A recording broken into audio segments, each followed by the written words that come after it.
اب میں ایک سوال کرتا ہوں، بایزید بستامی نے راہب سے کہا کہاں کرو؟ جواب دوں گے؟ کہاں دوں گا۔ کہا سچ بتاؤ جنت کی چابی کیا ہے؟ راہب کچھ نہ بولا۔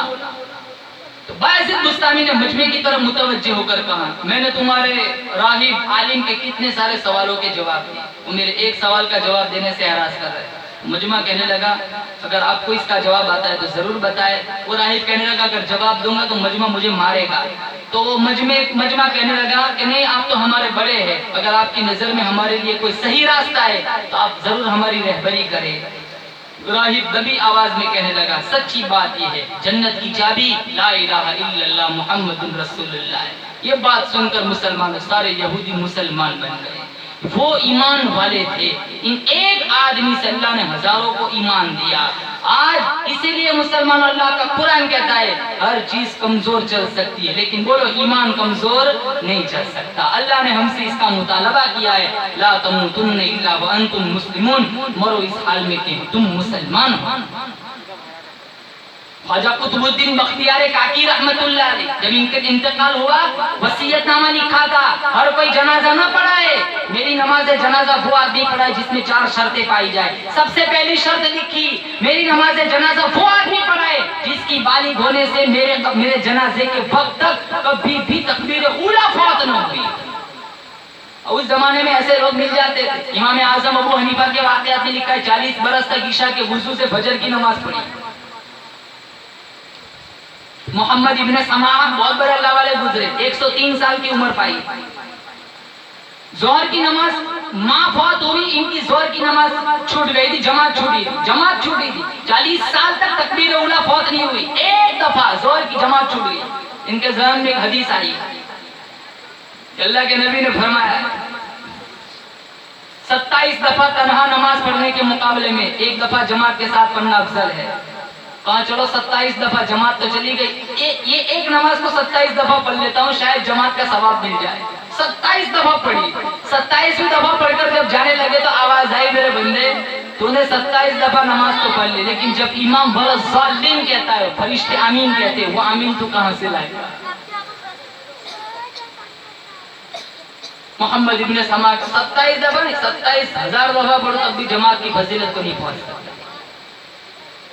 تو سب سے پہلی وصیت یہ لکھی میری نماز جنازہ وہ آدمی پڑھائے جس کی پیدا بالغ ہونے سے لے کر میرے جنازے کے وقت تک کبھی بھی کسی بھی حال میں بھی تکبیر اولیٰ فوت نہیں ہوئی ہے، پہلی شرط۔ دوسری شرط جب سے بالغ ہوا ہے میرے جنازے کے وقت کبھی بھی کسی بھی حال میں بھی عصر کی سنتیں نہ چھوٹی ہو۔ تیسری شرط جب سے بالغ ہوا میرے جنازے کے وقت کبھی بھی کسی بھی حال میں بھی تہجد قضا نہ ہوئی ہو۔ اور چوتھی شرط جب سے بالغ ہوا میرے جنازے کے وقت کبھی بھی کسی بھی حال میں بھی اجنبی لڑکی پر نظر نہ پڑی۔ یہ 4 شرطیں ہیں۔ مولانا مناظر حسن گیلانی نے لکھا ہے 15,000 محدث تھے، 30,000 علماء تھے، 50,000 ناظرہ قرآن پڑھنے والے تھے، 70,000 حفاظ تھے۔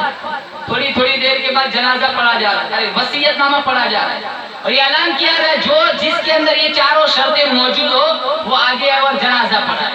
سچوں کا زمانہ تھا۔ آج اگر کوئی ایسا وصیت نامہ لکھتا اتنے بڑے پیر کا تو سب سے پہلے آگے وہی آتا جس نے کبھی فجر پڑھی نہیں ہوتی۔ چلو بہت بڑے اللہ والے کا جنازہ ہے نماز پڑھا لیتے، کم از کم اخبار میں فوٹو تو چھپے گا۔ تھوڑی دیر کے بعد وصیت نامہ پڑھا جا رہا ہے، کوئی آگے نہیں آ رہا۔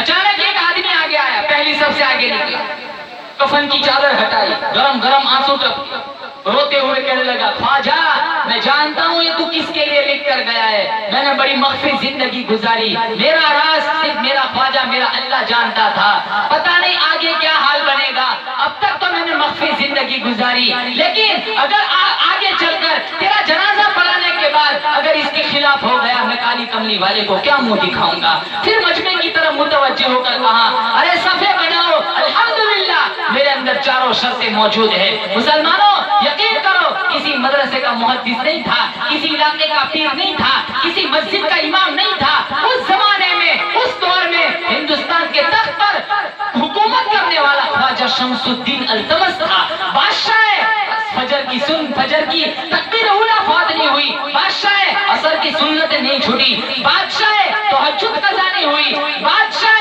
کبھی کسی بھی لڑکی پر نظر نہیں پڑی. سینے پر ہاتھ رکھ کے سوچو جب بادشاہ ایسے ہے تو پبلک کو رعایا کیسی ہوگی. جو بھی مرتا ہوگا سیدھا جنت کا مسافر بنتا ہوگا.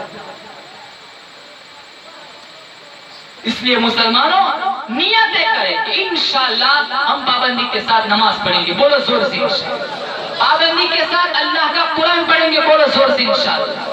کام وہ کرنا ہے جس کا اللہ کے نبی صلی اللہ علیہ وسلم نے حکم فرمایا. ہر اس کام سے اپنے آپ کو بچانا ہے جس سے اللہ کے نبی صلی اللہ تعالی علیہ وسلم نے منع فرمایا. قرآن میں اللہ نے ایک کسوٹی قاعدہ دستور بیان فرمایا. ما آتاکم الرسول فخذوہ. جو میرا محبوب ہے اسے لے لو. وما نہاکم عنہ فانتہوا. جس سے روکے اس سے رک جاؤ. تمہاری دنیاوی زندگی, قبر کی زندگی, پل صراط سے گزرنے کی زندگی اسی وقت کامیاب ہو سکتی ہے. ہاتھ تمہارا ہو, دامن کالی کملی والے کا ہو. دعا کرتا ہوں اللہ تعالی ہمارے جلسے کو بے انتہا قبول فرمائے. آپ سب کی حاضری بھی منظور فرمائے. مسلمانوں رات کا کافی حصہ بت چکا ہے. صرف نبی کے عشق میں, قرآن کے عشق میں, صرف اپنی ایمانی حرارت کی وجہ سے آپ سارے حضرات آدھی رات ہو گئی, کتنوں کی نیند پوری ہونے آئی, اب یہاں بیٹھے ہیں. اللہ تعالی ہمارا بیٹھنا قبول فرمائے. آج کی رات ہی اللہ منظور فرمائے. ہم سب کے گناہوں کو معاف فرمائے اور دخول جنت کا ذریعہ بنائے. ہمارے تیمور بھائی, دیگر کئی نوجوان انہوں نے اس جلسے کو چمکایا, زینت بخشی, محنتیں کی, کئی ٹائم سے محنتیں کر رہے. اللہ بار بار حرمین شریفین کی زیارت نصیب فرمائے. سارے نوجوانوں کی خدمات کو قبول فرمائے. اپنے خزانے غیب سے اللہ تعالیٰ بہترین اجر جزیل عطا فرمائے. اللہ تعالیٰ ان کا سایہ پوری بستی پر تا دیر قائم دائم فرمائے. وآخر دعوانا الحمدللہ رب العالمین.